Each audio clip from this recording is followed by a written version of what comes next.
Galaxy News Hour live. अहिलेको सरकारमा प्रधानमन्त्री र मन्त्रीहरूबीच अनौठो प्रतिस्पर्धा देखिएको छ। उनीहरू निर्देशनको भल बगाइरहेका छन्, अनुगमनको बाढी ल्याइरहेका छन्। नियम र कानुन एकातिर छ, कर्मचारी संयन्त्रको सोच र शैली अर्कातिर छ। नवनियुक्त प्रधानमन्त्री र मन्त्रीहरू भने सार्वजनिक खपत र प्रचारमुखी अभियानमा ज्यान फालेर लागि परेका छन्। कुनै नीतिगत, प्रणालीगत र संस्थागत पहल उनीहरूको प्राथमिकतामा छैन। जनताका व्यापक गुनासा, सरकारी संयन्त्रका खराबी अनि विकास निर्माण र सेवा प्रवाहका समस्या सम्बोधनमा सार्थक हस्तक्षेपमा पनि उनीहरूको ध्यान छैन। ध्यान छ त केवल प्रचार र चर्चामा, त्यो पनि निकै सस्तो शैलीको। उपप्रधान तथा भौतिक पूर्वाधार मन्त्री नारायण काजी श्रेष्ठको अनुगमन दौडहा यस्तै एउटा सस्तो शैलीको दृष्टान्त हो।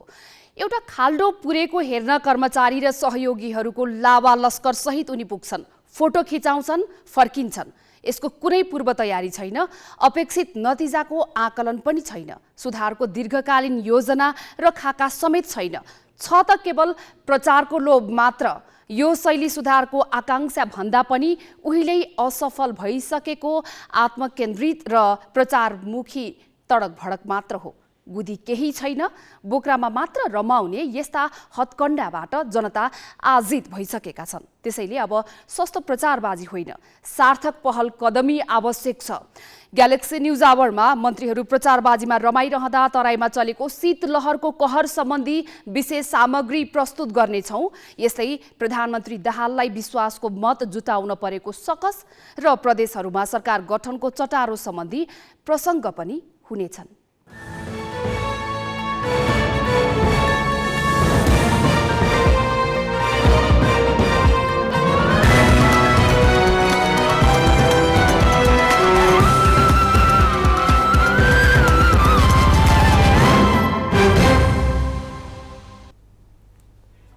नमस्कार, यो हो ग्यालेक्सी न्यूज आवर। अब हेडलाइन्स।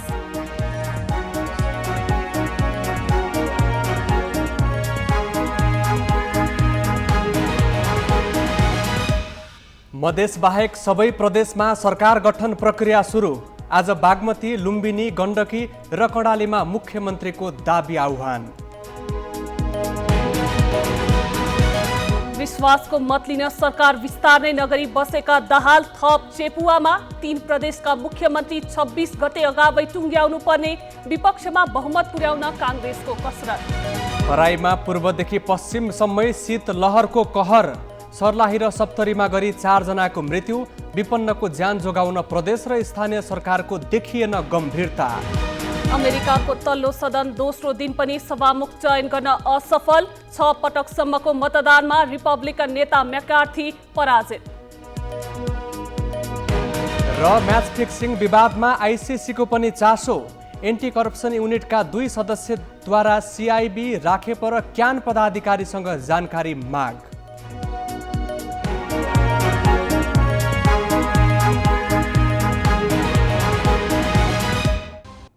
बागमती प्रदेश सरकार गठनका लागि दाबी पेश गर्न आज आह्वान भएको छ। प्रदेश प्रमुख यादव चन्द्र शर्माले नेपालको संविधानको धारा 168 को उपधारा 1 बमोजिम प्रदेशमा कुनै पनि दलको बहुमत नभएकाले उपधारा 2 बमोजिम 2 वा 2 भन्दा बढी दलहरूको समर्थनमा प्रदेश मुख्यमन्त्री नियुक्त गरिने व्यवस्था भए बमोजिम दाबी पेश गर्न आह्वान गरेका छन्।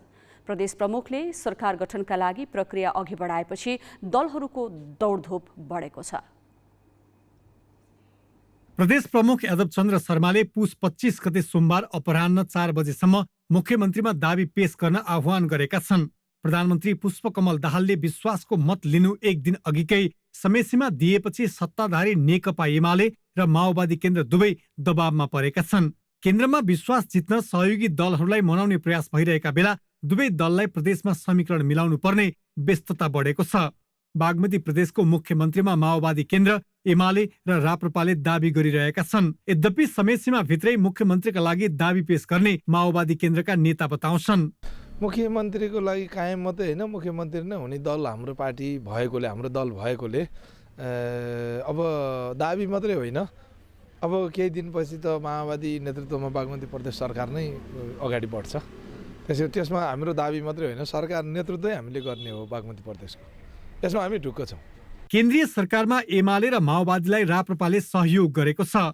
त्यसको आडमा बागमतीमा राप्रपाले मुख्यमन्त्री दाबी गरिरहेको छ। 7 प्रदेश मध्ये 4 प्रदेशमा निर्णायक शक्तिका रूपमा रहेको र बाँकी 3 प्रदेशमा आफूहरूले अन्य दललाई समर्थन गरेपछि बागमतीमा आफ्नो दाबी स्वाभाविक भएको राप्रपा नेताहरूको तर्क छ।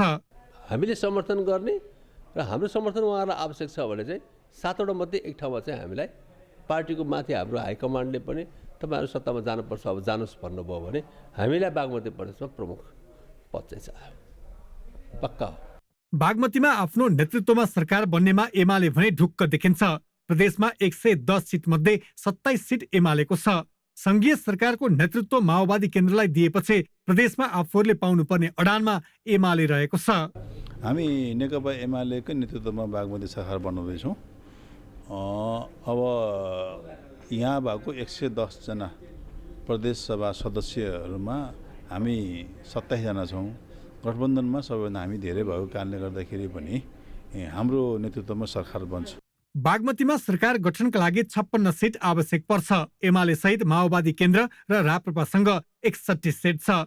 तर 3वटै दल सरकारको नेतृत्व लिने होडबाजीमा रहेकाले सजिलै कुरा मिलिहाल्ने छाँट छैन। क्यामेरामा अनिश चौलागाईका साथमा हेटौँडाबाट देवराज पन्तको रिपोर्ट। प्रदेश प्रमुख तिलक परियारले पुस 27 गते अपराह्न 5 बजेसम्मको समय दिएर सरकार गठनका लागि आह्वान गरेपछि कर्णाली प्रदेशमा सरकार गठनका लागि दौडधुप बढेको छ। अघिल्लो पटक एमालेको समर्थनमा माओवादी केन्द्रले करिब 4 वर्ष सत्ता चलाएको भन्दै अहिले सरकारको नेतृत्वमा नेकपा एमाले दाबी गरिरहेको छ। माओवादी भने प्रदेशमा सत्ता गठबन्धनको ठूलो दलको हैसियतमा आफूले सरकार चलाउन पाउनुपर्ने अडानमै छ। सङ्घमा बनेको नयाँ समीकरण अनुसार कर्णालीमा एमाले र माओवादी केन्द्रमध्ये एक दलको नेतृत्वमा सरकार बन्ने पक्का छ। तर एमाले र माओवादी दुवै दलको शीर्ष नेतृत्वले मुख्यमन्त्रीका लागि दाबी गरेपछि नेतृत्वबारे अन्यल सुरु भएको छ। सांसद संख्या पर्याप्त रहे पनि सरकार गठन गर्न सत्ता गठबन्धन दलहरू केन्द्रको निर्णय आफ्नो पक्षमा पार्न यो बेला लबिङ गरिरहेका छन्। आज हामी जोरदार रूपमा के भन्न चाहन्छौँ भनेर भन्दा हाम्रो नेतृत्वमा कर्णालीको सरकार बन्नुपर्छ। किन भन्दा हाम्रो पार्टीको सपना कर्णालीको विकास गर्नेछ, कर्णालीको जनताको जीवनस्तर उठाउनेछ। त्यसो भएको हुनाले हाम्रो जोरदार माग हाम्रो नेतृत्वमा सरकार बनोस् भन्ने हो। प्रदेशहरूमा राम्रो परिणाम ल्याएको भनेको चाहिँ माओवादीले नै हो कर्णाली प्रदेशको सन्दर्भमा। त्यसकारणले गर्दाखेरि र अर्को कुरा कर्णाली प्रदेशको यहाँको चाहिँ पार्टीको अवस्था हेर्दाखेरि हामी अहिलेको जुन समीकरण छ त्यो समीकरणमा चाहिँ पहिलो दलको रूपमा हाम्रो उपस्थिति छ। एमाले स्थायी कमिटी सदस्य समेत रहेका प्रदेश इन्चार्ज यमलाल कणेललाई र माओवादीले पोलिट ब्युरो सदस्य राजकुमार शर्मालाई दलको नेता चुनेका छन्। 2074 को निर्वाचनमा 40 मध्ये 20 सिट जितेर पनि 13 सिट जितेको माओवादीलाई कर्णाली सरकारको नेतृत्व सुम्पिएको गुण तिर्न एमाले अहिले आग्रह गरिरहेको छ। एमाले संसदीय दलका नेता कणेल माओवादीको समर्थनमा आफू मुख्यमन्त्री बन्नेमा ढुक्क देखिन्छन्। समानुपातिकका हिसाबले कर्णाली प्रदेशमा नेकपा एमाले नै पहिलो पार्टी भएको जनताले पुष्टि गरिसकेपछि कसको प्रभाव पहिलो दोस्रो तेस्रो रहेछ परिणामले नै अङ्कित गरेपछि मैले थप कुरा भनिरहनुपर्छ जस्तो मलाई लाग्दैन। माओवादी केन्द्रले भने एमालेको भन्दा बढी सिट रहेको मात्रै होइन कर्णाली आफ्नो आधार क्षेत्र समेत रहेकाले नेतृत्व पाउनुपर्ने तर्क गर्दै आएको छ। हामीले हाम्रो नेतृत्वसँग कुरा गरिराखेका छौँ, भनिराखेका छौँ कर्णाली हामीले पाउनुपर्छ। देशभरिमा अब माओवादीको धेरै सिट प्राप्त गरेको हामीले हो, कर्णालीले हो। त्यसकारण कर्णाली पाउनुपर्छ भन्ने हाम्रो दाबी हो। ठुलो सङ्ख्याको आधारको कुरा मात्रै भएन, हाम्रो कन्सेप्टको कुरा पनि भयो होइन। अब यो सङ्ख्याले चाहिँ मात्रै निर्धारण गर्ने कुरा भएन। यसो गर्दा हामीले चाहिँ 7वटा प्रदेशमा कसरी लाने भन्ने कुराले पनि निर्धारण गर्ला। 40 सदस्यीय प्रदेश सभामा कङ्ग्रेसको 14, माओवादीको 13 र एमालेको 10 सांसद छन्। राप्रपा र एकीकृत समाजवादीको 1-1 सिट छ भने 1 जना स्वतन्त्र सांसद छन्। केन्द्रको समीकरण अनुसार माओवादी केन्द्र, एमाले र राप्रपा मिल्दा सांसद संख्या 24 हुन्छ, जुन सरकार गठनका लागि पर्याप्त संख्या हो। क्यामेरामा विकास खत्रीका साथ सुर्खेतबाट सुदीप पुरीको रिपोर्ट। लुम्बिनी प्रदेशमा पनि सरकार गठनका लागि आह्वान भएको छ। प्रदेश प्रमुख अमिक शेरचनले पुस 27 गते अपराह्न 4 बजेसम्मको समय दिएर आज सरकार गठनका लागि आह्वान गरेका हुन्। प्रदेश सभामा प्रतिनिधित्व गर्ने 2 वा 2 भन्दा बढी दलहरूको समर्थनमा बहुमत प्राप्त गर्न सक्ने प्रदेश सभा सदस्यलाई मुख्यमन्त्रीमा दाबी पेश गर्न भनिएको छ। 87 सदस्यीय लुम्बिनी प्रदेश सभामा एमाले 29 सीट सहित सबैभन्दा ठूलो दल हो। यहाँ कांग्रेससँग 27, माओवादी केन्द्रसँग 9, नागरिक उन्मुक्ति र राप्रपासँग 4-4, जसपा जनमत र लोसपासँग 3-3 तथा नेकपा एकीकृत समाजवादी र राष्ट्रिय जनमोर्चासँग 1-1 सीट छ। यस्तै 3 जना स्वतन्त्र सांसद छन्। गण्डकी प्रदेशमा सरकार गठनका लागि प्रदेश प्रमुख पृथ्वीमान गुरुङले आज आह्वान गरेका छन्। प्रदेश प्रमुख गुरुङले मुख्यमन्त्रीमा दाबी पेश गर्न पुस 25 गते अपराह्न 4 बजेसम्मको समय दिएका छन्। कुनै एक दलको बहुमत नरहेकाले 2 वा 2 भन्दा बढी दलको समर्थनमा बहुमत प्राप्त गर्न सक्ने प्रदेशसभा सदस्यलाई मुख्यमन्त्रीमा दाबी पेश गर्न भनिएको हो। 60 सदस्यीय गण्डकी प्रदेशसभामा नेपाली कांग्रेससँग 27, एमालेसँग 22, माओवादी केन्द्रसँग 8 र राप्रपासँग 2 सीट छ। 1 जना स्वतन्त्र सांसद छन्। कांग्रेससँग धेरै सीट भए पनि यो प्रदेशमा एमालेका खगराज अधिकारी मुख्यमन्त्री हुने सम्भावना छ। प्रदेश 1 मा पनि नयाँ सरकार गठनका लागि नेकपा एमाले र माओवादी केन्द्रका नेताहरूको दौडधुप र छलफल बाक्लिएको छ। एमाले र माओवादी केन्द्र दुवैले प्रदेश 1 सरकारको नेतृत्वका लागि दाबी गरिरहेका छन्। प्रदेश प्रमुख परशुराम खापुङले आइतबार दाबी पेश गर्न आह्वान गरेसँगै प्रदेश 1 मा सरकार गठनको बाटो खोलिसकेको छ। दुवै दलको अडानका कारण 24 गते अपराह्न 4 बजेभित्र दाबी पेश गर्न सकस पर्ने देखिएको छ। संघीय सरकारमा एमाले र माओवादी केन्द्र लगायतको गठबन्धन बनेपछि प्रदेश सरकारमा दुवै दलले दाबी गरेका छन्। एमाले हिक्मत कुमार कार्कीलाई संसदीय दलको नेता चयन गरिसकेको छ भने माओवादी केन्द्रले पनि इन्द्रबहादुर आङबोलाई दलको नेता बनाइसकेको छ। केन्द्रमा बनेको गठबन्धनकै आधारमा सरकार बनाउने बताएका दुई दलले मुख्यमन्त्रीमा आफ्नो दाबी छाडेका छैनन्। पहिलो कार्यकालमा एमालेलाई सघाएकाले यो कार्यकालमा आफूहरूले मुख्यमन्त्री पाउनुपर्ने माओवादी केन्द्रको तर्क छ। आफ्नो केन्द्रको गठबन्धनले केन्द्रको संयन्त्रले गरेको निर्णय मान्नै पर्ने हुन्छ। तर हामीले के भनेका छौँ भने यहाँभन्दा अघिल्लो पटक पनि एमालेको नेतृत्वमा सरकार बन्यो 2 पटक, त्यस पछाडि एकीकृत समाजवादीको नेतृत्वमा बन्यो र अहिले गठबन्धनमा सरकारमा चाहिँ माओवादी केन्द्रको नेतृत्वमा बन्नुपर्छ भन्ने हाम्रो चाहिँ आधिकारिक दाबी हो। आफै नेतृत्व गर्ने अडान एमालेले पनि छाडेको छैन। प्रदेशसभाको ठूलो तथा सत्ता गठबन्धनको पनि ठूलो दलको हैसियतले आफ्नै नेतृत्वमा सरकार बन्नेमा एमाले नेताहरू ढुक्क देखिन्छन्। त्यस्तो क्लियर भएर माथिको कुरा आएको छैन। तर हामी हाम्रो दलको नेतृत्वमा जुन विगतको निर्वाचनमा हामी नेकपा एमाले, राप्रपा र जसपा एक ठाउँ निर्वाचन लडेर 3टा दलको बहुमत सिट हामीले हासिल गरेका छौँ। त्यो यहाँ एजिटी छ र राष्ट्रिय राजनीतिमा पनि त्यो एजिटी भयो। त्यसले गर्दा त्यो कायम रहन्छ। अर्कोतर्फ नेकपा माओवादी अहिले सत्ता समीकरणमा प्रधानमन्त्रीको जिम्मेवारी सम्हालेको छ। त्यो थपिँदाखेरि हामी 60 सिटको पार्लियामेन्ट यहाँ हाम्रो पक्षमा हुन्छ। त्यसो हुँदाखेरि केन्द्रीय सत्ताको बाँडफाँडमा अन्यथा नभएमा नेकपा एमालेको नेतृत्वमा सरकार बन्ने कुरा निश्चित छ। प्रदेश 1 मा एमाले 40 सिट सहित पहिलो पार्टी हो। यस्तै प्रदेशको तेस्रो पार्टी बनेको माओवादी केन्द्रसँग 13 सांसद छन् भने राप्रपाका 6 र जसपाका 1 सांसद छन्। अहिलेको सत्ता गठबन्धनमा 60 सांसद पुग्छ। 93 सांसद भएको प्रदेश सभालाई सरकार बनाउन 47 सांसद चाहिन्छ। नेकपा यस सरकारमा सामेल नभएको अवस्थामा प्रदेश सभाको विपक्षी बेन्चमा 33 सांसद हुनेछन्। कांग्रेसका 29 सांसद छन्। प्रदेश सभाको पहिलो कार्यकालमा प्रदेश 1 मा एमालेका शेरधन राई, भीम आचार्य र नेकपा यसका राजेन्द्र राई मुख्यमन्त्री बनेका थिए। चौथो कार्यकालका लागि एमाले नेता कार्की र माओवादी नेता आङबो मध्ये कसले बाजी मार्छ त्यो भने केन्द्रीय गठबन्धनको सौदाबाजीमा निर्भर रहन्छ।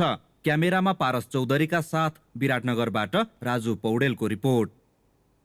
शपथ लिएको 10 दिन बितिसक्दा समेत प्रधानमन्त्री पुष्पकमल दाहालले मन्त्री परिषद विस्तार गर्न सकेका छैनन्। 3 उपप्रधानमन्त्रीले मात्र विभागीय जिम्मेवारी पाएका छन्। बाँकी सबै मन्त्रालय आफैले राखेर शासन चलाइरहेका दाहालले विश्वासको मत नलिएसम्म मन्त्री परिषद विस्तार नगर्ने भनेका छन्। 169 सांसदको समर्थनमा प्रधानमन्त्री नियुक्त हुँदा पनि मन्त्री परिषद विस्तार गर्न किन सकिरहेका छैनन् त? प्रधानमन्त्रीका रूपमा माओवादी केन्द्रका अध्यक्ष पुष्पकमल दाहालले शपथ लिएकै दिन पुस 11 गते 3 जना उपप्रधानमन्त्री र 4 मन्त्रीले शपथ लिएका थिए। त्यसमा पनि 4 मन्त्रीले कुनै विभागीय जिम्मेवारी पाएका छैनन्, अर्थात् उनीहरू झण्डा हल्लाएर हिँड्ने र क्याबिनेट बैठकमा सहभागी हुने बाहेक कुनै भूमिकामा छैनन्। गृह, अर्थ र भौतिक पूर्वाधार मन्त्रालय 3 उपप्रधानमन्त्रीका भागमा छन्। बाँकी सबै मन्त्रालय प्रधानमन्त्री दाहालले आफैसँग राखेका छन्, जबकि ती सबै मन्त्रालयका काम हेर्ने फुर्सद उनलाई छैन। किनकि काङ्ग्रेस नेतृत्वको गठबन्धन छाडेर एमालेको सहयोगमा प्रधानमन्त्री बनेका दाहाल पहिला आफ्नै पद सुरक्षित गर्न ससाना घटकहरूलाई फकाउनमै व्यस्त छन्। त्यसैले उनी पहिला विश्वासको मत लिएर मात्र मन्त्रीमण्डल विस्तार गर्न चाहन्छन्। मन्त्रीमण्डल विस्तारको विषयमा अब त्यो न्यूनतम साझा कार्यक्रम सकिएपछि विश्वासको मत पछाडि नै सार्ने कुरा रहेको छ। त्यस पछाडिकै लागि त्यसको तयारी छ। 7 दल र केही स्वतन्त्र सांसदको समर्थनमा प्रधानमन्त्री बन्दाको अङ्कगणित हेर्दा दाहालका लागि विश्वासको मत लिनु ठूलो कुरा थिएन। शपथको केही दिनमै विश्वासको मत लिने उनको चाहना पनि थियो। दलहरूसँगको छलफलमा पनि केही सहमति भएको थियो, अर्थात् छिटोभन्दा छिटो विश्वासको मत लिएर मन्त्री परिषदलाई पूर्णता दिने उनको योजना थियो। तर उनको योजना तब विफल बन्यो जब संसदको अधिवेशन पुस 25 मा मात्र डाकियो। यसबीचमा उनलाई समर्थन गर्ने दल र नेताहरूले शक्ति साझेदारी र अन्य माग तेर्स्याउँदै दबाव बढाउन थाले। यही कारण न मन्त्री परिषद विस्तार हुन सक्यो न त विश्वासको मत नै निश्चित भएको छ। केन्द्रदेखि प्रदेशसम्मको शक्ति बाँडफाँडको चेपुवामा परिरहेको छ दाहालको योजना। छिटै चाहिँ विश्वासको मत लिएर क्याबिनेट विस्तार गर्ने भन्ने कुरा चाहिँ थियो। तर अब यो अधिवेशन डाक्ने कुरा नै विश्वासको मत लिनका लागि अधिवेशन डाक्ने कुरा नै यो विलम्ब हुन पुग्यो, केही विलम्ब भयो र अब त्यसले गर्दाखेरि यो मन्त्रीमण्डल विस्तारको प्रक्रियामा केही विलम्ब भइरहेको चाहिँ छ। यता चाहिँ तपाईँको केन्द्रको अधिवेशन चाहिँ छिटो डाकेर चाहिँ छिटै विश्वासको मत लिन भ्याए खण्डमा चाहिँ तत्पश्चात चाहिँ प्रदेशहरूको बारेमा पनि अन्डरस्ट्यान्डिङ गर्नलाई सजिलो हुन्थ्यो भन्ने चाहिँ सोच चाहिँ त थियो। तर चाहिँ अब यहाँ केन्द्रको मतलब सङ्घको अधिवेशनको चाहिँ आह्वान चाहिँ थोरै विलम्ब हुन पुग्या हुनाले चाहिँ प्रदेशहरूको बारेमा समझदारी बनाउने कुरामा पनि अलि विलम्ब भइरहेको जस्तो बुझ्छु चाहिँ। तत्कालका लागि 169 सांसदको समर्थन रहेको भनिए पनि धेरै दलले विश्वासको मत दिने नदिने बारे निर्णय गरिसकेका छैनन्। नागरिक उन्मुक्ति, जसपा लगायतले विभिन्न शर्त राखी अहिलेसम्म मोलमोलाई नै गरिरहेका छन्। राप्रपाले पनि सरकारमा सहभागी हुने त भनेको छ, तर केन्द्रका मन्त्रालयसँगै बागमतीको मुख्यमन्त्री समेत ताकेको छ। अझ यही समयमा काङ्ग्रेस सभापति शेरबहादुर देउवाले जसपाका अध्यक्ष उपेन्द्र यादवलाई भेटेर परिस्थिति बिग्रन सक्ने भय पैदा गरिदिएका छन्। यति मात्र होइन, दाहाललाई विश्वासको मत नदिन काङ्ग्रेसका नेताहरू गठबन्धन आबद्ध दलका नेताहरूसँग विभिन्न होटलमा भेटेर फकाइरहेका छन्। बिहिबार मात्र काङ्ग्रेसका केही नेताले राप्रपा नेतृत्वसँग वार्ता गरेको छ। यी सबै गतिविधि थाहा पाएका प्रधानमन्त्री दाहालले तत्काल मन्त्रीमण्डल विस्तार गर्दा असन्तुष्टि बढ्ने भएले पनि पुस 26 को खड्गो टार्न खोजिरहेका छन्। केन्द्रमा मन्त्रीमण्डल विस्तार नै नगरी बसेका दाहालका लागि अर्को चुनौती के थपिएको छ भने उनले विश्वासको मत नलिँदै प्रदेश 1, बागमती र गण्डकीमा मुख्यमन्त्रीको टुङ्गो लगाइसक्नुपर्नेछ। क्यामेरामा रिकेश सिंहका साथमा सृजना घिमिरे, ग्यालेक्सी 4K, काठमाडौँ। अब केही न्युज संक्षेपमा। राष्ट्रिय सभामा रिक्त 1 सदस्यका लागि माघ 25 गते उपनिर्वाचन हुने भएको छ। मन्त्री परिषदको आज बसेको बैठकले निर्वाचन आयोगको सिफारिस अनुसार माघ 25 मा उपनिर्वाचन गराउने निर्णय गरेको हो। मङ्सिर 4 को निर्वाचनमा उम्मेद्वार बन्न नेकपा एमालेका खिमलाल भट्टराईले असोज 23 गते राजीनामा दिएपछि राष्ट्रिय सभामा सदस्यको 1 पद रिक्त भएको हो। भट्टराईले अन्तिममा उम्मेद्वारको टिकट भने पाएनन्। मन्त्री परिषदले 4 सचिवको जिम्मेवारी हेरफेर गरेको छ। अर्थ मन्त्रालयमा तोयम राया र रामप्रसाद घिमिरेको सरुवा गरिएको छ। रायालाई वाणिज्य तथा आपूर्ति र घिमिरेलाई अख्तियारबाट अर्थमा सरुवा गरिएको हो। उपप्रधानमन्त्री तथा अर्थमन्त्री विष्णु पौडेलको प्रस्तावमा रायालाई अर्थ र घिमिरेलाई राजस्व सचिवमा सरुवा गरिएको हो। बैठकमा पौडेलले अर्थतन्त्र निकै कठिन अवस्थामा रहेकाले अर्थ मन्त्रालयमा तत्कालै सचिव फेर्न आवश्यक रहेको बताएका थिए। अर्थ सचिव कृष्णहरि पुष्कर र राजस्व सचिव रामेश्वर दङ्गाललाई वाणिज्य तथा आपूर्ति मन्त्रालय र अख्तियारमा सरुवा गरिएको एक मन्त्रीले जानकारी दिए।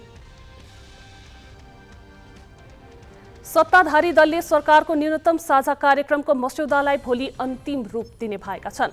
सत्ताधारी दलको कार्यदलले न्यूनतम साझा कार्यक्रमको मस्यौदालाई आज अन्तिम रूप दिने भने पनि माओवादी केन्द्रका उपमहासचिव वर्षमान पुन अस्वस्थताको कारण जनाउँदै आज बैठकमा उपस्थित भएनन्, जसका कारण कार्यदलको बैठक भोलिका लागि सारिएको छ। प्रारम्भिक मस्यौदा तयार भइसकेको र त्यसमाथि बुदागत रूपमा छलफल गर्न बाँकी रहेको कार्यदलमा सदस्य रहेका उपप्रधानमन्त्री तथा अर्थमन्त्री विष्णु पौडेलले जानकारी दिए।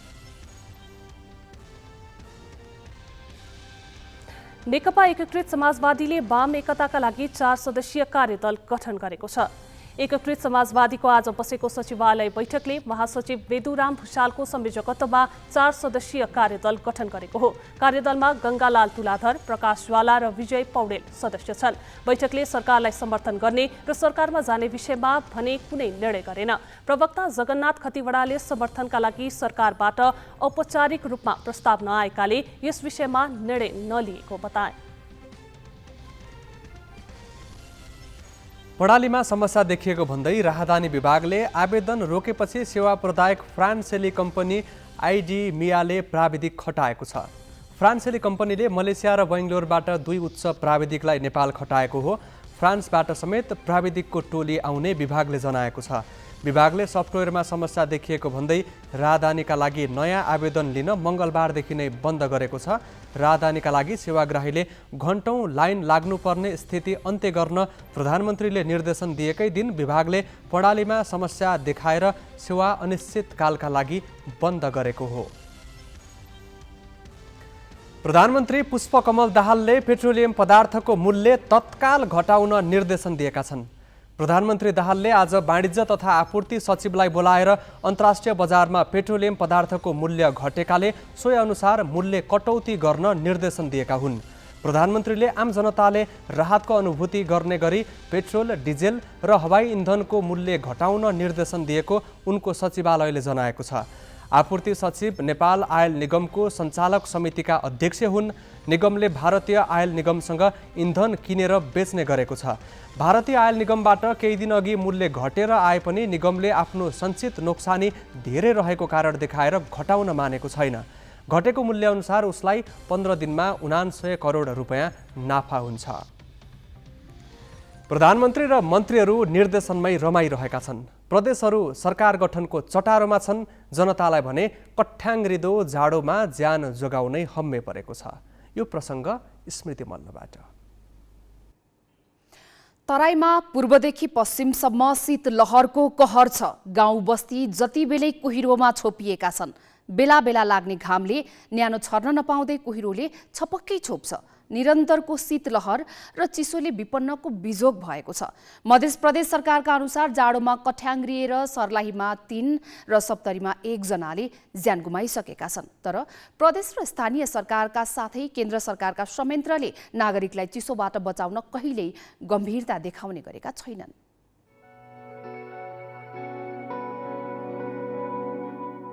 सप्तरीको तिलाठी कोइलाडीका सीताराम ऋषिदेव खुट्टा सुन्निएर 2 महिनादेखि थला परेका छन्। हरेक वर्ष चिसोको समयमा खुट्टा सुन्निने समस्याले उनलाई सताउने गर्छ। तर उपचार गराउने पैसा छैन। मजदुरी गरेर परिवार धान्ने सीताराम काममा जान नसक्दा परिवार नै आर्थिक सङ्कटमा परेको छ। कनकनी उठे छै रातका बेजोर कनकनी रातका उठे छै। इलाज करेबै से अवस्था नै छै। इलाज करेबै त पैसा कौडी नै छै। सप्तरीको छिन्नमस्ता गाउँपालिकाकी रुन्थी मरिक सानो झुप्रामा बस्थिन्। जनता आवास कार्यक्रम मार्फत घर निर्माण अघि बढाइँदा उनको झुप्रो पनि भत्कियो। 2 वर्ष बित्यो, घर पनि बनिसकेन। राजविराज कुनौली सडक छेउमा छाप्रो हालेर बस्दै आएकी थिइन्। सडक विस्तारका क्रममा त्यो छाप्रो पनि भत्किएपछि उनको बिचल्ली छ। टुटल घर छै, नै रहै छै जाडमा, देखै छै धियापुता छै छुटा जान, चिल्का बच्चा सब कनी कनी छै जाडमा कतऽ रहथि। घरमा दुवार छै, टुटल फाटल छै घर दुवार। जाडमा नै इटा कमर दै छै, नै कुछो दै छै। घर दुवार बना दै छै, अंगना घर गडल बडल नै छै कतो। उ सरकार घर बना देलकै त टुटले फाटले दे देलकै, नै खुर्सी जोड दन्छ मात्रै भए गेल छै। अंगना का ठहर छै, नै दोसरा का ठहर छै, कता रहब। मध्य प्रदेशमा विपन्नको बाहुल्य छ।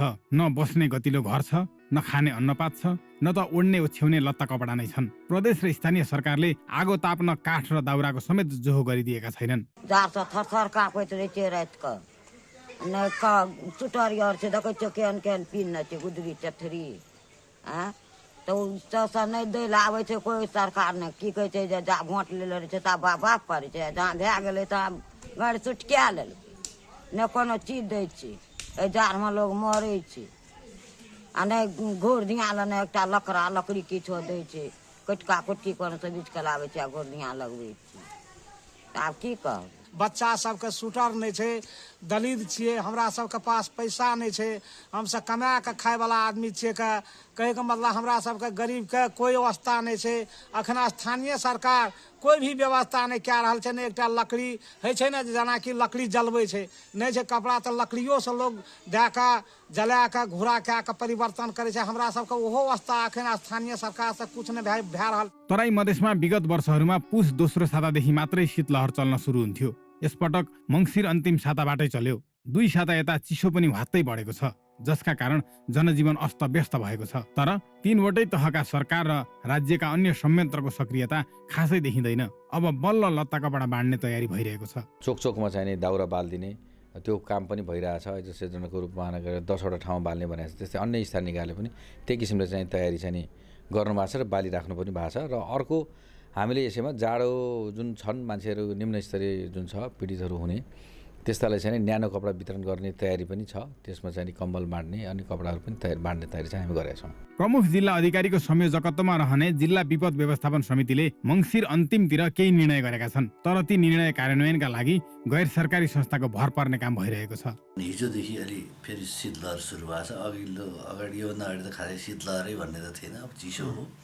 हिजोदेखि चाहिँ अलिकति घाम लागेको छैन। त्यही कारणले आज फेरि यो विपदको क्षेत्रमा काम गर्ने एनजिओसँग आज मैले फेरि मिटिङ गरेँ र भोलिसम्ममा तपाईँहरू के कति राहतका सामग्रीहरू गर्न सक्नुहुन्छ, न्यानो कपडाहरू अब दलित विपन्नहरूलाई बाँड्न सक्नुहुन्छ, विवरण ल्याउनुहोस् भनेको छु।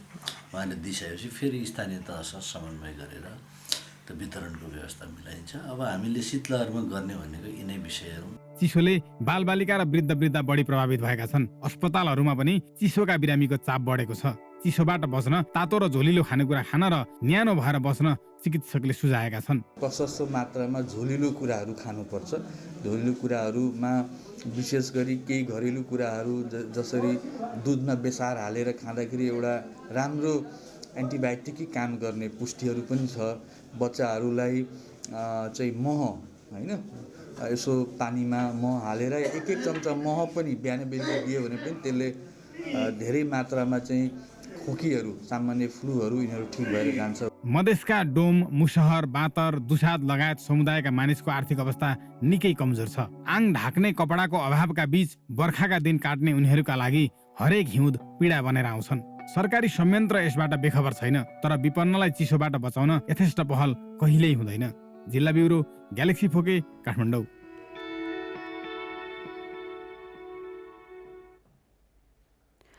शीतलहर र चिसोबाट मध्य प्रदेश बढी प्रभावित छ। मध्य प्रदेशमा जाडोमा कठ्याङ्ग्रिएर 4 जनाले ज्यान गुमाइसकेका छन्। मध्य सरकारले नागरिकलाई चिसोबाट बचाउन के कस्तो प्रयास गरिरहेको छ भनेर हामीले गृह तथा सञ्चार मन्त्री भरत प्रसाद शाहलाई सोधेका छौँ। केही दिन पहिला विपद व्यवस्थापनको बैठक बसेर सुरक्षा निकायका प्रमुखज्यूहरूलाई मन्त्रालयले स्पष्ट रूपमा चाहिँ उहाँहरूलाई निर्देशन दिएको छु। उहाँहरूको उद्धारका निमित्त सबै चाहिँ विधिहरू प्रक्रियाहरू अपनाउने, यता सूचनाहरू पनि सूचनामूलक चाहिँ विभिन्न सञ्चार माध्यमबाट जाडोबाट बच्नका निमित्त, शीतलबाट बच्नका निमित्त यो उपाय अवलम्बन गर्ने भन्ने कुराहरू त्यो सन्देशमूलक चाहिँ कार्यक्रमहरू पनि गर्ने र मन्त्रालयबाट केही अब जहाँ अलिकति प्रभावित बढी भएको ठाउँहरूमा न्यानो कपडाहरू वितरण गर्ने र अरू विभिन्न सरकारी र गैर सरकारी संस्थाहरू, त्यसमा नेपाल सरकार र स्थानीय सरकारसँग समन्वय गरेर ती वितरण प्रक्रियालाई व्यवस्थित बनाउने र स्थानीय सरकारहरूले चाहिँ दाउराहरू वितरण गरेर चोकमा चाहिँ अब आगो बाल्ने व्यवस्था गर्ने लगायतका कामहरू अगाडि बढाएका छौँ।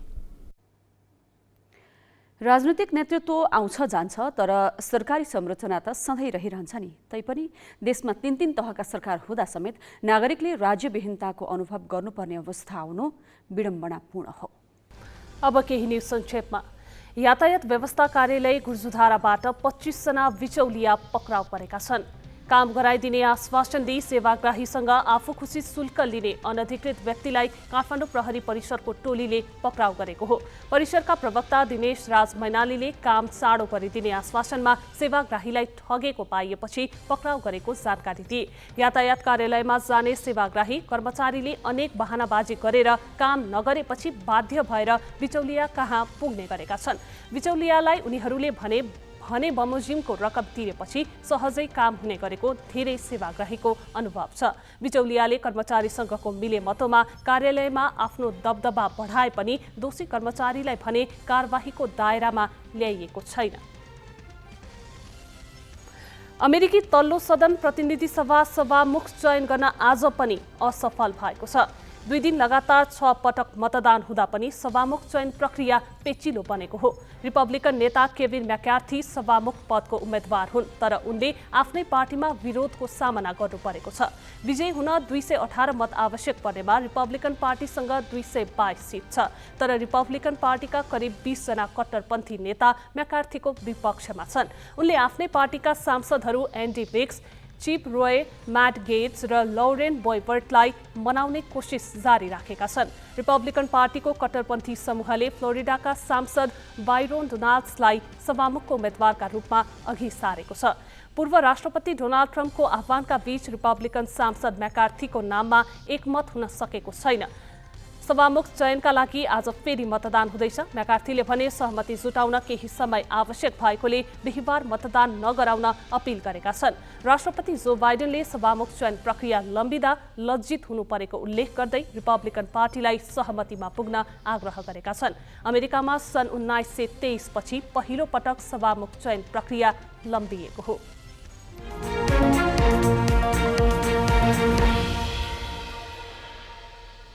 शेयर बजार परिसूचक 18 अङ्कले बढेको छ। 46 अङ्कको उतार चढावका बीच नेप्से अन्तिममा बढेको हो। बजार खुल्ने बित्तिकै बढेर 2160 अङ्कमा पुगेको नेप्से त्यसको सवा घण्टामा 2114 अङ्कमा झर्यो। त्यसपछि उकालो लागेको नेप्से अन्तिममा 2143.9 अङ्क कायम भयो। वाणिज्य बैंक र अन्य बाहेकका 13 समूहले नेप्से बढाएका हुन्। होटल समूहको सूचक सबैभन्दा धेरै 5.75%ले बढेको छ। यस्तै कारोबार रकम 10.5 महिनापछि 5 अर्ब नाघेको छ। आज 259 कम्पनीको शेयर 5 अर्ब 4 करोड रुपियाँमा किनबेच भएको नेपाल स्टक एक्सचेन्जले जनाएको छ। 16औं अन्तर्राष्ट्रिय फुटवेयर औद्योगिक प्रदर्शनी काठमाडौँको भृकुटी मण्डपमा आज सुरु भएको छ। नेपाल जुत्ता उत्पादक सङ्घको आयोजनामा सुरु भएको प्रदर्शनीको राष्ट्रपति विद्यादेवी भण्डारीले उद्घाटन गरिन्। नेपाली उत्पादनको बजारीकरण गर्ने उद्देश्यसहित गरिएको प्रदर्शनी 3 दिनसम्म चल्नेछ। प्रदर्शनीमा 130 वटा बिक्री कक्ष छन्। राष्ट्रपति भण्डारीले आत्मनिर्भर राष्ट्रिय अर्थतन्त्र निर्माणका लागि स्वदेशी उत्पादन वृद्धि गरिनुपर्नेमा जोड दिइन्। व्यवसायले भने स्वदेशभित्रको माग पूरा गर्न आफूहरू सक्षम रहे पनि चोरी पैठारीका कारण समस्या भएको गुनासो गरेका थिए।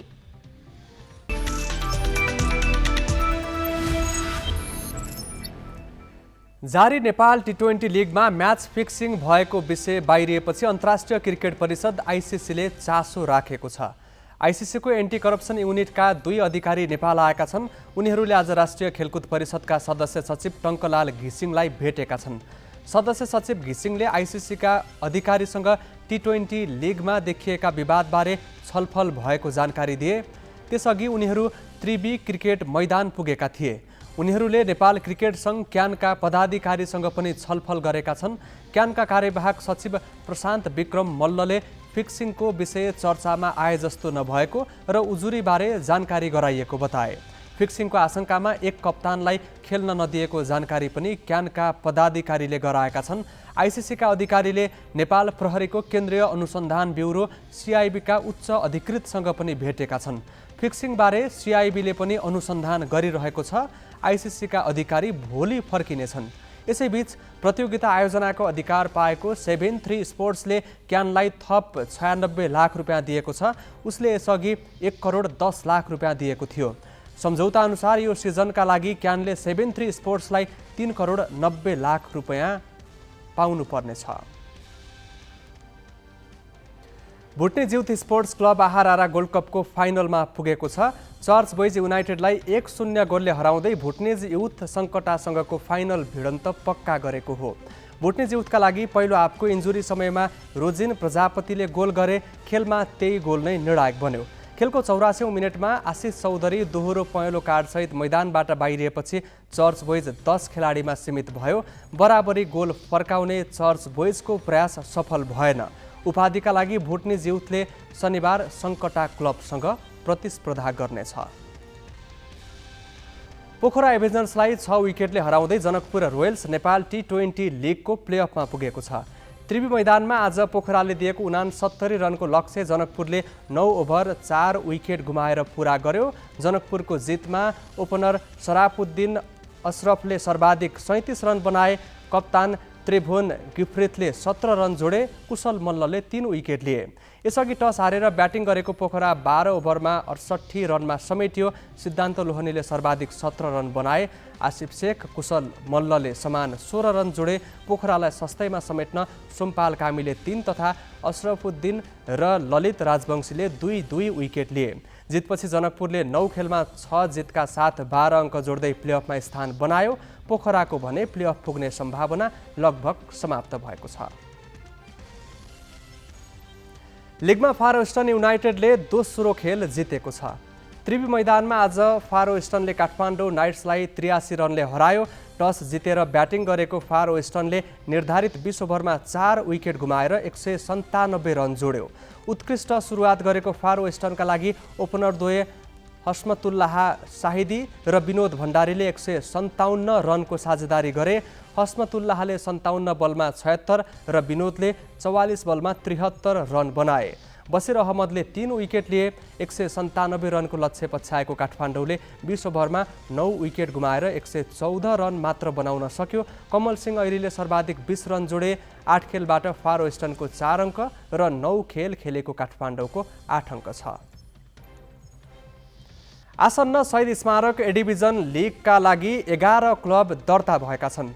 शीर्ष डिभिजनका 14 मध्ये 11 ए डिभिजन लिगका क्लब अखिल नेपाल फुटबल सङ्घ एन्फामा दर्ता भएका हुन्। 11 मध्ये 10 क्लबलाई एन्फाले लिगका लागि तयारी रकमको पहिलो किस्ता उपलब्ध गराएको छ। लिगको तयारीका लागि एन्फाले प्रत्येक क्लबलाई 32,50,000 रुपियाँका दरले पहिलो किस्ता स्वरूप 15 लाख रुपियाँका दरले उपलब्ध गराएको। उच्च अदालत पाटनबाट आफ्नो पक्षमा अल्पकालीन अन्तरिम आदेश पाएपछि नेपाल तेक्वोन्डो सङ्घले नियमित कामलाई निरन्तरता दिने बताएको छ। अदालतबाट अन्तरिम आदेश पाएको भोलिपल्ट आज सङ्घले प्रशिक्षण लगायत कामलाई निरन्तरता दिने बताएको हो। सङ्घले विश्व तेक्वान्दो महासङ्घको मान्यता रहेकाले नेपालमा तेक्वान्दोको आधिकारिक सङ्घ आफू नै भएको दाबी गरेको छ।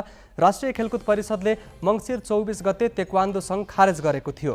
त्यसपछि सङ्घ राखेपको निर्णय विरुद्ध अदालत गएको थियो।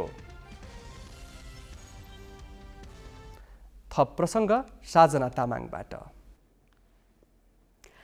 भौतिक पूर्वाधार तथा यातायात मन्त्रालय सबैभन्दा धेरै विकास बजेट चलाउने निकाय हो। यो मन्त्रालयसँग यो आर्थिक वर्षका लागि 1.5 खर्ब रुपियाँभन्दा बढी बजेट छ, तर उसले बजेट खर्च गर्न सकेको छैन।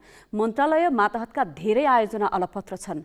अहिले देशभर करिब 2000 वटा ठेका रुग्ण रहेकामा आधा जसो भौतिक पूर्वाधार मन्त्रालय मातहतका हुन्। तर उपप्रधानमन्त्री सहित भौतिक पूर्वाधार मन्त्रालय सम्हालेका नारायण काजी श्रेष्ठ आफ्नो जिम्मेवारी नै बिर्सिएर अनुगमनको स्टन्टमा रमाएका छन्।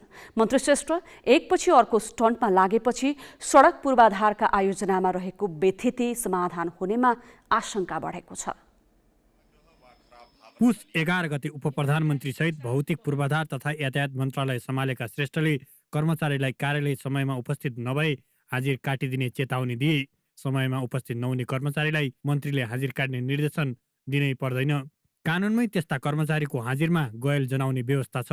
उनी पुस 19 गते यातायात व्यवस्था कार्यालय एकान्त कुना र ठुलो भर्याङ गए। उनी ती दुई कार्यालयमा अनुगमनका लागि गएका हुन्, जबकि ती दुवै कार्यालय श्रेष्ठले सम्हालेको भौतिक पूर्वाधार मन्त्रालय मातहतका होइनन्, प्रदेश सरकार मातहतका हुन्। यसले उनी आफ्नो क्षेत्राधिकारभित्र नै प्रश्न नरहेको सन्देश गएको छ। यस विषयमा प्रश्न गर्दा अत्याधिक गुनासो आएपछि बागमती प्रदेशका मन्त्रीलाई साथै लिएर गएको जवाफ दिए। तपाईहरुलाई थाहा भइसक्यो कि प्रदेश यो यातायात कार्यालयहरू प्रदेश सरकार अन्तर्गत पर्छन्। त्यसकारणले मैले चाहिँ संहिताको मूल्य मर्मलाई आफूले पनि आत्मसात गर्नु पर्यो। त्यसकारण प्रदेशको यातायात मन्त्रालयको मन्त्रीलाई नै बोलाए, सचिवलाई बोलाए र तपाईँहरूको कार्यालयमा तपाईँहरू अगाडि हिँड्नुहोस् भनेर पछि गास्तो गरेर भए पनि अनुगमन गरियो। मैले प्रदेश सरकारको मुख्यमन्त्रीलाई कुरा गरिसकेको छु। मुख्यमन्त्री तुरुन्तै आउँदै हुनुहुन्छ, जति दिन बाँकी छ उहाँको, त्यो आएपछि पनि हामी त्यसलाई क्रियान्वयन गर्नका निम्ति प्रदेश सरकारलाई पनि अनुरोध गर्दैछ। तर बागमती प्रदेशमा अहिले मन्त्री छैनन्, किनभने मुख्यमन्त्री राजेन्द्र पाण्डेले राजीनामा दिएकै एक साता नागिसकेको छ। प्रधानमन्त्री पुष्पकमल दाहालपछि मन्त्री परिषदमा तेस्रो वर्गीयतामा रहेका श्रेष्ठ बिहिबार काठमाडौँको सीतापाइलामा सडकको खाल्डो पुरेको हेर्न पुगे। खाल्डो पुरेको मिल्यो कि मिलेन भनेर जाँच्ने प्राविधिक उनी होइनन्। तर यस्तो क्षुद्र कामको अनुगमनमा उनी आफू मात्र गएनन्, मन्त्रालयका सचिव, सडक विभागका महानिर्देशक लगायतका अधिकारीलाई पनि लिएर गई उनीहरूको समय नै खेर फालिदिए। हाम्रो मन्त्रालय अन्तर्गतको, हाम्रो विभाग अन्तर्गतको हामी सबै छौँ। हाम्रो सचिवज्यू, हाम्रो डिजी, हाम्रो डिभिजन प्रमुख सबै बसेर हामीले निर्णय गरेको छ र हामी सबैले जिम्मेवारी बोध गरेर यसलाई लागू गर्नुपर्छ भनेर भनेका छौँ र हाम्रा सबै स्टाफहरूको एउटा प्रोत्साहित उनीहरूलाई गर्न, होइन, काम जसरी पनि गर्ने प्रतिबद्धतालाई कार्यान्वयन गर्न म निरीक्षणमा आएको हुँ। 15 दिनभित्र हामी सक्छौँ। उपत्यकामा खाल्डा नभएका सडक छैनन्। मन्त्री श्रेष्ठ मन्त्रालयका अधिकारीलाई लिएर कति ठाउँमा पुग्छन्? उनको काम खाल्डा पुरेको अनुगमन गर्ने होइन, तोकिएको मापदण्डमा सडक नबनाउने ठेकेदार र उनीहरूसँग मिलेमतो गर्ने कर्मचारीलाई कारबाही गर्ने हो। त्यसका लागि आवश्यक नीति बनाउने मुख्य जिम्मेवारी उनकै हो। उनले बनाउने नीतिले नै ठेकेदारले रोक्न पारेका 900 भन्दा बढी योजनाको भविष्य तय हुनेछ। पूर्वाधारका एकपछि अर्को ठेक्का अलपत्र पारेर सरकारी लगानीमा रजाई गर्दै आएका ठेकेदारलाई तह लगाउने खालको नीति बनाउन छाडेर लोकप्रियता आर्जनका नाममा स्टन्टभन्दा परिणाम देखाउने काम गर्न नसके त्यसले श्रेष्ठलाई नै हानि पुग्नेछ। क्यामेरामा योगेश लामाका साथ बासु खड्का र अङ्गराज नेउपाने, ग्यालेक्सी पोके, काठमाडौँ। अन्तर्राष्ट्रिय मुद्राकोष जस्ता विदेशी संस्थाको दबाव तथा नियमनमा देखिएको झमेला घटाउन राष्ट्र ब्याङ्कले केही वर्ष यता ब्याङ्क तथा वित्तीय संस्थाको संख्या घटाउने नीति लियो। राष्ट्र ब्याङ्कले पुस मसान्तभित्र मर्जर वा प्राप्ति प्रक्रिया टुङ्ग्याएर एकीकृत कारोबार गर्ने ब्याङ्कहरूलाई थुप्रै सुविधा दिने भनेको छ। पुँजी वृद्धि र संस्थाहरूको एकीकरण गराउने नीतिले अधिकांश विकास ब्याङ्कहरूको अस्तित्व मेटाइदिएपछि अहिले राष्ट्र ब्याङ्कले समान हैसियतका ब्याङ्क गाविदा मात्रै सुविधा दिने भनेको हो। त्यही कारण अहिले केही ठूला ब्याङ्क मर्जर टुङ्ग्याउने हतारोमा छन्। यी ब्याङ्क आपसमा गाभिए कुनै बेला 32 पुगेको वाणिज्य ब्याङ्कको संख्या 20 मा झर्नेछ। 21 वर्ष अघि विभाजन भएका हिमालयन र नेपाल इन्भेस्टमेन्ट ब्याङ्कका सञ्चालकहरू पुनः एकै ठाउँमा आउने गरी मर्जर प्रक्रिया थालिएको थियो। दुई पुराना र ठूला ब्याङ्कको एकीकरणलाई धेरैले चासोपूर्वक हेरेका थिए। लामो प्रयासपछि दुई ब्याङ्कले एकीकरणका सबै शर्तबारे समझदारी गरे। एकीकृत कारोबार सुरु गर्ने बेलामा सरकार बदलियो। माओवादी केन्द्रका जनार्दन शर्मा अर्थमन्त्री बने। त्यसपछि यी दुई ब्याङ्कको मर्जर अघि बढ्न सकेन, भाँडियो। धेरैको आशाको घैँटो फुटे पनि अरू ठूला ब्याङ्कले मर्जरमा जाने प्रेरणा पाए। उद्योगपति विनोद चौधरीले बङ्गलादेशको आइएफआइसी ब्याङ्कसँग भएको नेपाल बङ्गलादेश ब्याङ्कको स्वामित्व किने।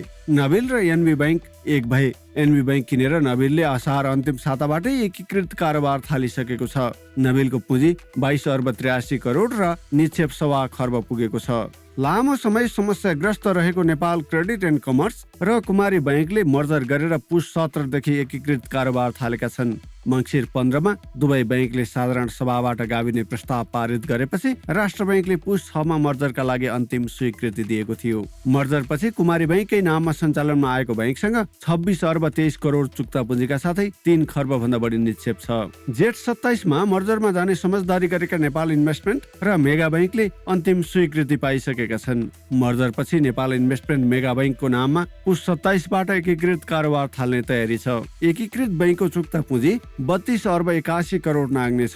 ग्लोबल आइएमई र बैंक अफ काठमाडौँ पनि मर्जर सकेर पुस 25 देखि नै एकीकृत कारोबार थाल्ने तयारीमा छन्। असार 2 मा मर्जरको समझदारी गरेका दुवै बैंकका सञ्चालक समितिले समान हैसियतमा गाभिने निर्णय कार्तिक 24 मा गरेका थिए। मर्जर पछि ग्लोबल आइएमई कै नाममा सञ्चालन हुने बैंकको पुँजी 34 अर्ब 41 करोड पुग्नेछ।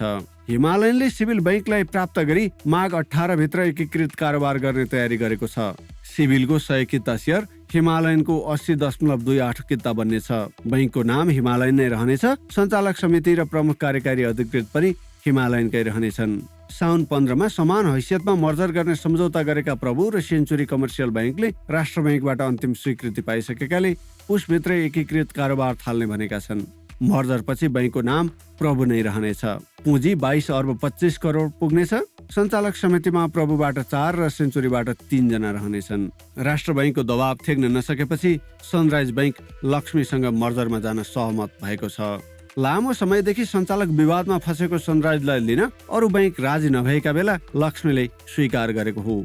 यी दुई बैंक समान हैसियतमै मर्जरमा जाने तयारीमा छन्, तर मर्जरका अन्य शर्त टुङ्गो लागिसकेको छैन। पुसभित्र एकीकृत कारोबार नथाले पनि निश्चित प्रक्रिया पूरा गरी सुविधा दिने राष्ट्र बैंकको आश्वासनपछि दुवै बैंक मर्जरमा जुटेका हुन्। हामी ग्यालेक्सी न्यूज आवरको अन्त्यमा छौं। जाँदा जाँदै हेडलाइन्स।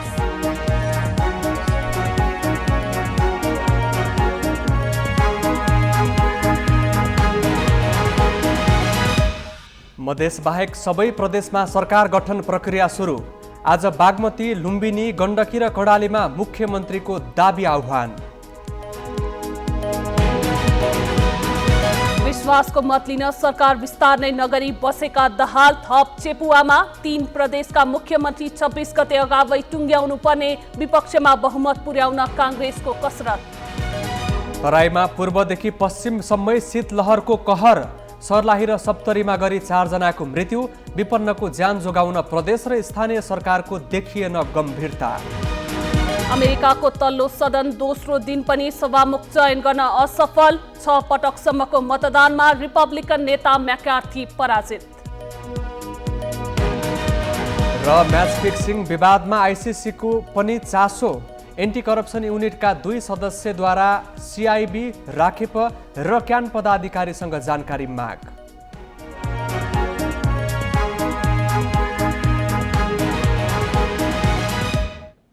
आजलाई ग्यालेक्सी न्यूज आवर सकियो। नमस्ते।